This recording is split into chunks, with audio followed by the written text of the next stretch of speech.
অনেকে মনে করছে তোহা হুজুর বুড়ো হয়ে গেছে। শোনেন, বুড়োর মার তো এখন খাইনে। বুড়ো যখন চেগে ওঠে না, তখন কিন্তু কেউ সামলাতে পারবে না। বাঁদরের খ্যাকানি শোনাচ্ছে নাই, হনুমানের চড় খেতে রাজি আছি। হনুমানের চড় খেতে রাজি আছি। চিটিংবাজ, ধোঁকাবাজ, হ্যাঁ, অনেক রকম কথা বলছে। বেশি মুখ খুলবো না, আমার অনেক কাজ আছে, আমি একটু খামোশ খেয়ে আছি। কিন্তু আমার যখন দরকার হবে আমি আপনাদের ডাকবো, আপনারা আমার ডাকে সাড়া দেবেন তো? শুনে রেখে দেন, বাংলার মুখ্যমন্ত্রী দাদা হুজুর হতো, বড় হুজুর হতো, মেজে হুজুর হতো, সেজে হুজুর হতো, না হুজুর হতো, ছোট হুজুর হতো। অনেকে বলে তোহা হুজুর এই মমতার, এই অমুকের, এই কে বলেছে রে? কে বলেছে? অত সহজ নয়। আমার কওমের প্রতি যদি কেউ আঘাত দেয়, কে চুম মেরে থাকবে না থাকবে, আমি তোহা সিদ্দিকী চুম মেরে থাকতে পারি না। আমি তোহা সিদ্দিকী চুম মারবো না। আজকে বাংলার যত মানুষ, যত ইমাম সাহেব, যে ইমামের যে ভাতা পাচ্ছেন, তার অবদান কার এটা জেনে নেবেন আপনাদের ছোট ভাই তোহা সিদ্দিকীর। যত মুয়াজ্জিন ভাতা পাচ্ছেন, এর অবদান কার আপনারা খবর নিয়ে জানতে পারবেন, এই আপনাদের ছোট ভাই তোহা সিদ্দিকী।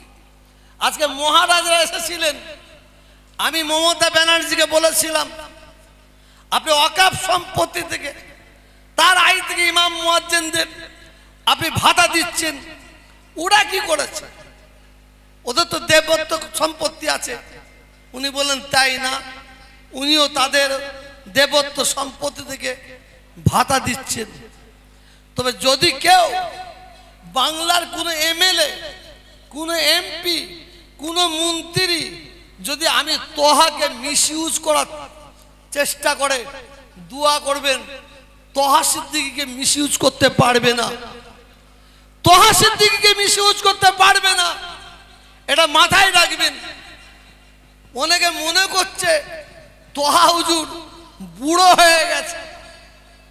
শোনেন, বুড়োর মার তো এখন খাইনে। বুড়ো যখন চেগে ওঠে না, তখন কিন্তু কেউ সামলাতে পারবে না। এখন কিছু কিছু ফচকে, চিটিংবাজ, ধোঁকাবাজ, হ্যাঁ, অনেক রকম কথা বলছে, বলতে দেন। কোন একজন আপনারা দেখেছেন, কি বলে, সোশ্যাল মিডিয়ায় একজন রাস্তার ধারে দাঁড়িয়ে বলছে আমি নাকি মূর্খ, আমি নাকি জাহেল, আমি নাকি অজ্ঞ, কিছু পড়াশোনা করিনি, আমার 2 এর সার্টিফিকেট নাই, 3 সার্টিফিকেট নাই। মাশাআল্লাহ, ওর বড় সার্টিফিকেট। একদিন আমার রাস্তার ধারে দাঁড় করিয়ে দেখবে, আপনি দাঁড়ান, আপনার জিভটা দেখবো, তৃণমূলের খেতে খেতে কত জিভটা মোটা হয়ে গেছে। এখন দেখছি সেই মাল দেখছি একদম 5-8টা আরম্ভ করে দিয়েছে, 5-8টা আরম্ভ করে দিয়েছে। কথা বুঝতে পারছেন না? শোনেন, আল্লাহ যদি কাউকে ইজ্জত দেয়, সারা দুনিয়ার মানুষ যদি তাকে বেইজ্জত করার চেষ্টা করে, ইন্নাল্লাহা মা'আস সাবিরিন, সে যদি সবর করে, তার বদলা কেউ লিক আর না লিক আমার আল্লাহ নেবেন, আমার আল্লাহ নেবেন। আপনারা একটু অপেক্ষা করুন, একটু অপেক্ষা করুন, আরো কিছু দেখতে পাবেন। আমার প্রতিবাদ অন্য কিছু নাই। আমরা পীরের আওলাদ, হাফেজ সাহেব, মৌলানা সাহেব, কারি সাহেব, যদি কেউ মনে করেন আপনারা তৃণমূল পার্টি করবেন, করতে পারেন, কংগ্রেস করবেন, করতে পারেন, সিপিএম করবেন, করতে পারেন।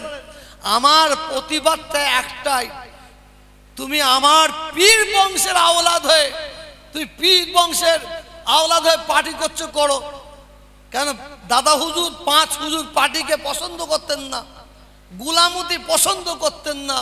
যদি পছন্দ করতেন, শুনে রেখে দেন, বাংলার মুখ্যমন্ত্রী দাদা হুজুর হতো, বড় হুজুর হতো, মেজে হুজুর হতো, সেজে হুজুর হতো, না হুজুর হতো, ছোট হুজুর হতো। যদি পছন্দ করতেন। আমরা সংখ্যালঘু, বাংলার আমরা সংখ্যালঘু, কিন্তু সংখ্যালঘু হলে কি হবে? আল্লাহ বলছেন তোরা দুঃখ করিস না, ব্যথা নিস না, তোরা সংখ্যালঘু হতে পারিস। শোন, বাংলার মুখ্যমন্ত্রী কে হবে না হবে সেই চাবিটা আমি সংখ্যালঘু তোদের হাতে তুলে দিলাম। আমরা যে ডানি পাল্লাই চাপবো, যার ডানি পাল্লাই চাপবো সেই মুখ্যমন্ত্রী হবে। এখন আমরা অনেকে আমাদের কমজোর মনে করেছে, বিজেপির ভয়, বিজেপির ভয়। কেউ যদি মনে করে বিজেপির ভয় দেখিয়ে যে মুসলমানদের ভোট নেবে, সে ভুল করবে, ভুল করবে। মুসলমান এমন একটা জাত, আমরা বাঁদরের খ্যাকানি শোনাচ্ছি নাই, হনুমানের চড় খেতে রাজি আছি, হনুমানের চড় খেতে রাজি আছি। তবে আমি বেশি মুখ খুলবো না, আমার অনেক কাজ আছে, আমি একটু খামোশ খেয়ে আছি। কিন্তু আমার যখন দরকার হবে আমি আপনাদের ডাকবো, আপনারা আমার ডাকে সাড়া দেবেন তো? কই হাত উঠলো কোথায়?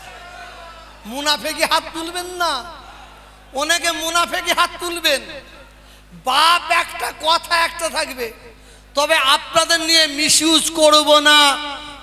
হাত নামান। অনেক চক্রান্ত চলছে যে তোহা সিদ্দিকী যদি দমাতে পারি, তোহা সিদ্দিকী যদি আমি বসিয়ে দিতে পারি, তাহলে এই দুটো একটা চালাকে নিয়ে মুসলমানদের যে মেরুদণ্ড ভেঙেছি আরো মেরুদণ্ড ভেঙে দেবো। আমি সব খুলে বলতে পারছি না, সময় আছে দেখুন, ফাঁকা মাঠে গোল দিয়ে লাভ নাই। যাক, বেশি সময় লব না। আপনাদের কাছে দুয়া, এই আজকে কোরআন তিলাওয়াতে আমাদের লাভ কি হলো, লাভ কি হলো, লাভটা যদি দেখতে চান ইনশাআল্লাহ মওতের পরে এই লাভের হক কিন্তু আমরা আল্লাহ তাআলার দরবার থেকে আদায় করব। বলুন ইনশাআল্লাহ, এটা জোরে বলুন ইনশাআল্লাহ। যারা কোরআন শরীফ তিলাওয়াত করলেন, যারা কোরআন শরীফ তিলাওয়াত করলেন, আল্লাহ তাদের উপর খুশি হয়ে গেছেন, তাদের সওয়াবের হকদার করেছেন। আর আমরা বসে বসে যারা শুনেছি, আল্লাহ আমাদের উপর খুশি হয়ে গেছে, আল্লাহ আমাদেরও সওয়াবের হকদার করেছেন। কোরআন শরীফ যদি পড়তে না পারেন, অন্তত হাফেজ সাহেবদের পাশে বসুন, বসে বসে কোরআন শরীফ তিলাওয়াত শুনুন, কোরআন শরীফ তিলাওয়াত শুনুন, এত লাভ আছে। আর আজকে এই মজলিস থেকে আপনারা প্রত্যেকে শপথ নিন, আজকে ধন্য মায়ের ধন্য ছেলেরা, ধন্য বাপের ধন্য ছেলেরা আল্লাহর কোরআনকে বুকে নিয়ে সুন্দরভাবে কোরআন তিলাওয়াত করলেন। আমরাও আমাদের ছেলেদের, আমাদের বাচ্চাদের আমরা এইভাবে সুন্দরভাবে কোরআন তিলাওয়াতের শিক্ষা দেব। আমার